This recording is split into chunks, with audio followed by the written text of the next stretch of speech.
Hello musicians, Bucky Dirtle here. Welcome back for another tutorial on VCV Rack. Some modular synthesis, open source DAW, D-A-W. Now we are going to be talking today about 8Vert. That's this module right here. Now we have several things within 8Vert we're going to talk about. We're going to talk about some physics a little bit, physics of sound, and how to control the 8Vert, how we wire it up. Now let's get started. The 8Vert, first of all, is a module within the fundamentals module pack. So you can find it right here under fundamental. And so you can just install it and we can wire it up as we would with anything, with any patch cable. Now, before I get into 8Vert itself, I want to make a little apology. I'm sorry for the messy look here. And I said in an earlier tutorial, I'm going to try to keep things very, very simple so that when you see a layout here, a setup here in Rack, I don't want you to be overwhelmed by what you see. I don't want you to be intimidated by perhaps what you see here, because this is all straightforward and I'm going to walk you through it so that you'll understand. Okay, so first of all, let me go through what you see here. The last thing I'm going to come to is 8Vert. First of all, we have our scope, and you know I use my scope a lot because the scope helps me show what it is that we're hearing through visuals as well as hearing, because it's nice to be able to see it, and gives us a clear understanding of what is actually happening with the sound, the physical sound. The next thing here is mixer. We've talked about this many times. We have our main mixer dial here, and we can control channels independently. I have channel 1 and channel 2 that I'm using here for this setup. Over here I have my audio interface right here, which is basically just the standard audio interface which you'll need to use for anytime you want to get sound out of Rack into your own system. I'm just using a laptop, so nothing fancy here. Left and right, 1 and 2. Okay, I also have two VCOs, VCO1 and VCO1. Both of these VCOs are outputting a sine wave. And the sine wave connects to the 8Vert for both of these. I want to show this because this is going to give us a good demonstration of exactly what it is 8Vert's doing. So sine wave is a good way to do that. You'll see we're using sync. Now I have an LFO down here at the bottom. You can see LFO1. And from a square wave, I'm running up to sync on both of these VCOs. Okay, and I'll explain to you why I'm doing that in a minute. Okay, so let's get started. Let's hear some sound. And as you remember from some of the other tutorials, I like to give you guys some sound so you can hear what's going on, and then I'll explain what's going on so you can experience it. So right now we have a standard sine wave. You can see it here. You'll hear a little ticking, but that's our clock. I know it's a little noisy, but we're just demonstrating this now. So if I do this, our sound goes away, our sound comes back, almost entirely goes away, and comes back again. It's strange, isn't it? Now let me disconnect. I'll disconnect this guy here. Now let's watch our sine wave. And if I do this, sine wave is going down and it's flipping over upside down. Okay, it's probably easier if I actually hook this back up and show you again. Let's try that again. Actually, I want to get that. Yeah, that's fine. If I do this, you'll see the red sine wave flip. It flips over. Now you may, in seeing me do this, you may be saying, oh, I know what that is. I know what that is. Okay, well, let's go through this. I'm going to turn my volume down again. Okay. 8Vert. Okay, it's an 8-input device. So we can run 8 separate modules into this. And each one of these channels has an out. And it has a dial. The dial allows us to invert a wave. So as we've heard before, VCOs and LFOs produce waves, and they can produce various shapes: sine, triangle, saw, square, and variations on those. And all of these waves have cycles. where they have they go positive above the center line and negative below the center line. And all these waveforms, they have a certain well, they start at 0 and they go positive and then they go negative, positive, negative. What invert does is inverts the wave. So it can take the wave and it can, as you see what's happening here on the screen on the oscillator, it flips the waves entirely upside down. So that can give us some really interesting results. Now a little bit of mathematics in here. If it's going to like a maximum amplitude, I'll say volume amplitude, it reaches a 1 right here, and at maximum amplitude it reaches a -1 right here. -1 and 1 will cancel each other out. If you have two waves that are exactly the same frequency, which means that the distance between the start point and the crossover and the crossover again, or the full cycle of the wave, is exactly the same time, that means that both of the if you have two matching waves like this, when one of those waves is inverted, it's mathematically canceling out the other wave.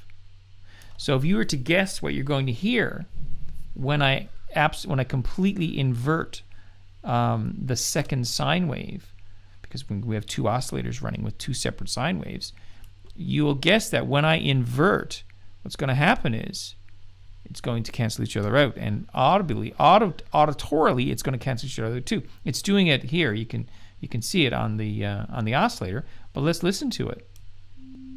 So turn my volume up, and let's invert one of those waves. See, it almost completely cancels it out. We hear some remnants, but it almost completely cancels out each other. So like that, there you go. So an 8-vert allows us to variably, because not just to flip the invert, but it lets us, as much as we want, invert the wave. So that can give us a lot of different effects we want to do with various different modules, and we'll talk about that as we look at more modules. But that's what the 8-vert does. It allows us to do that. Now, I also want to talk to you about one other thing too. I have, well, maybe a couple other things, but one thing I want to speak to you about next is this LFO right here. Both of these VCOs are producing the same sine wave at the same frequency, but they may not be starting at the same time. They may start, I don't know, maybe a millisecond or 2 or 10, who knows, apart from each other. So the 0 point right here at the beginning on our scope, that 0 point right here in time, that may be a little bit off. Let's just have a quick look. I'm going to take my sync off one of these. Oops, sorry about that. Take my sync off and look at that. Look what happened. They're no longer lining up. They're a little out of whack. And let me take the sync off the other one as well. Now you see they're a little out of whack. Now if I turn up my volume a little bit of fluttering going on, and if I invert, it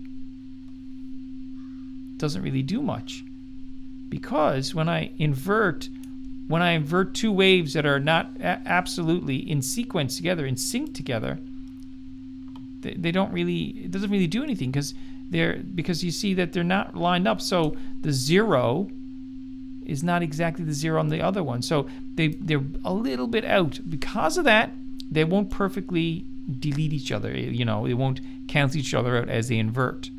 So what the LFO does is it uses the sync port on the VCO, and the sync will tell both VCOs exactly when to start. So what I do is I get a square wave. I take a square wave out of both of these and go to the same square wave, and then you can hear it clicking. And when it clicks, it tells the VCO, this is the starting point, this is the 0. And then both will start immediately, identically at the same time. And then when I invert, look at that, they wipe each other out. But again, without the sync set up, it won't actually do that. interesting stuff. So you may find that there may be some really interesting inversion types of experiments you can do to create sound using inverting waves. But if they're not synced with a clock, and the clock being the LFO, they may not get the same result that you're anticipating. And they may get some other good results, but they may not get powerful inversion results. So 8-vert, or you may want to consider when if you are doing anything that is synced at the same frequency rate, or maybe not the same frequency rate, you may want to run a clock in order to keep those perfectly in sync. So let's just recap here. First of all, remember, I'm sorry for making a rat's nest here, but you can probably see now we have every wire, every patch cable we have hooked up here now has a reason. And that includes as well the two that are going to the scope. I didn't talk about those two. And I'm sorry for this dark one here. Let's put a nice bright one. Put a nice bright one here. Yeah, green, I guess, because we have green on the other one. Here we go. So these two give us X and Y for our scope, and both of these as well come from each individual VCO. So the yellow wire going to the 8-vert is from the first VCO, and that one goes to Y. The second one, the red, goes up to this. I put it up high so it would be, you could see it easily. That goes to the second, the X in the scope. Both, of course, go to their own separate channels on the mixer, and then that makes out as a mono signal out to the output. So there you go. I hope that all the wiring doesn't intimidate you. Please don't let it. If you take your time and walk through the wiring yourself, even put your finger on the screen and show it, go, this wire goes to that place and that wire goes to that place. That can really help you. Also, I think that we covered off everything here. 8-vert inverts waveforms, so it allows us to flip a waveform over exactly as we want. It will be flipped at 180 degrees over. And we have 8 of these channels with 8 outputs, and it just goes straight through. There isn't any drop in the signal as it goes through, so it stays the same as it went in, depending on how we invert it. So there you go. That's basically it. If anybody's got any questions about the 8-vert and how it's used, or maybe you might have some ideas. I know that there are some really great musicians have been making some comments on some of the tutorials and giving us some fantastic ideas of how they also use these modules. So if you have an idea of how you can use these modules, please share. I would love to hear about it, and I'd love to hear the experiences and the music of some of these great musicians that are out there maybe watching our tutorials. So please share. If you have any questions, of course, you can leave it in the comments, and you can also get me on the utopian.io Discord as well on the PAL Discord. And of course, I'm always on Steam Chats as well. Get me in there. I'm happy to answer any questions or hear any suggestions you may have. So good luck with your music, everybody, and I will see you next time.